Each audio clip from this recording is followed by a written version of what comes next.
Ladies and gentlemen, the President of the United States and the Prime Minister of the Republic of Turkey.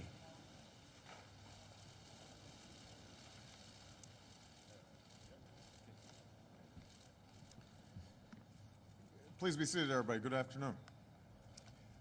It is a great pleasure to welcome my friend, Prime Minister Erdogan, back to the White House. This visit is also another opportunity for me to return the extraordinary hospitality that the Prime Minister and the Turkish people showed me on my visit to Turkey 4 years ago, and that included my visit to the Prime Minister's beautiful hometown of Istanbul. This visit reflects the importance that the United States places on our relationship with our ally Turkey, and I value so much the partnership that I've been able to develop with Prime Minister Erdogan. Today we discussed the many areas in which our countries cooperate, including Afghanistan, where our troops serve bravely together, the G20, where we promote our shared prosperity, and Iran, where we agree it is critical that we do not see that country acquire a nuclear weapon and potentially trigger an arms race throughout the region. Given our shared interest in peace, I want to note the Prime Minister's efforts to normalize relations with Israel. This will benefit both the Turkish and Israeli people and can also help us make progress on a two-state solution, including an independent Palestinian state. Today we focused on three areas that I want to highlight. First, we agreed to keep expanding trade and investment. Over the past 4 years, our trade has surged, and U.S. exports to Turkey have more than doubled. As the United States pursues a new trade and investment partnership with the EU, I want to make sure that we also keep deepening our economic ties with Turkey. So we're creating a new high-level committee that will focus on increasing trade and investment between our two countries and will help fuel Turkish innovation.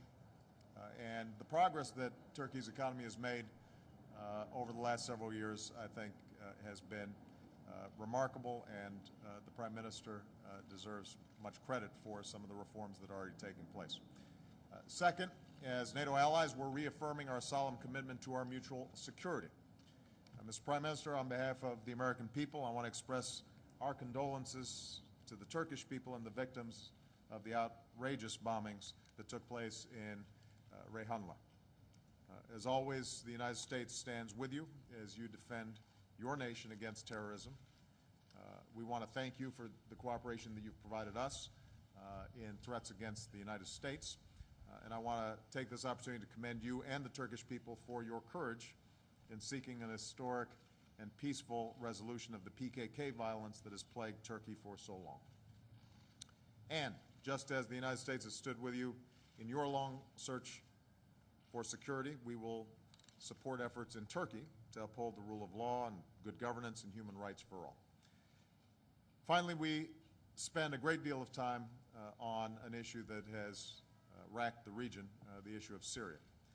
Under the Prime Minister's leadership, the Turkish people have shown extraordinary generosity to the Syrians who have found refuge in Turkey. And I know this is a heavy burden.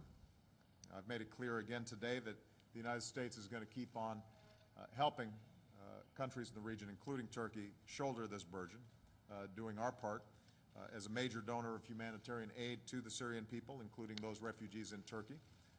And we're going to keep working with our Turkish partners to deliver the food, shelter, and medicine that's needed to save lives. At the same time, we're going to keep increasing the pressure on the Assad regime and working with the Syrian opposition. The Prime Minister has been at the forefront of the international effort to push for a transition to a democratic Syria without Bashar Assad. And Turkey is going to play an important role as we bring representatives of the regime and opposition together in the coming weeks. We both agree that Assad needs to go. He needs to transfer power to a transitional body.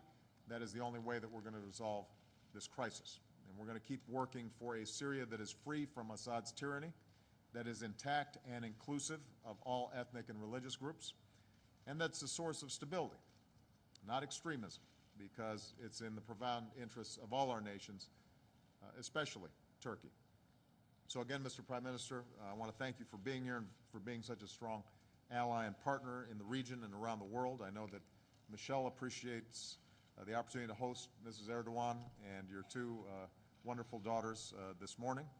I'm looking forward to our dinner tonight, and as always, among the topics where I appreciate your advice is close to our hearts, and that's how to raise our daughters well. You're a little ahead of me in terms of their ages. With the Prime Minister's permission, I want to make one other point. There's been intense discussion in Congress lately around the attacks in Benghazi.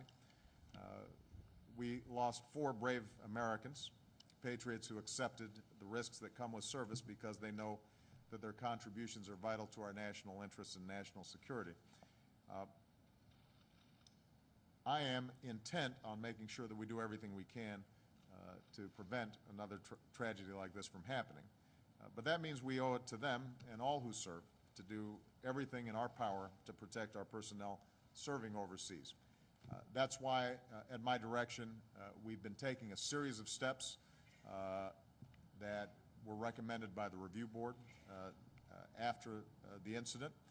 We're continuing to review our security at high-threat diplomatic posts, including the size and nature of our presence, improving training for those headed to dangerous posts, increasing intelligence and warning capabilities, and I've directed the Defense Department to ensure that our military can respond lightning quick in times of crisis. But we're not going to be able to do this alone. We're going to need Congress as a partner. So I've been in discussions, and my team has been in discussions with both Democrats and Republicans, and I'm calling on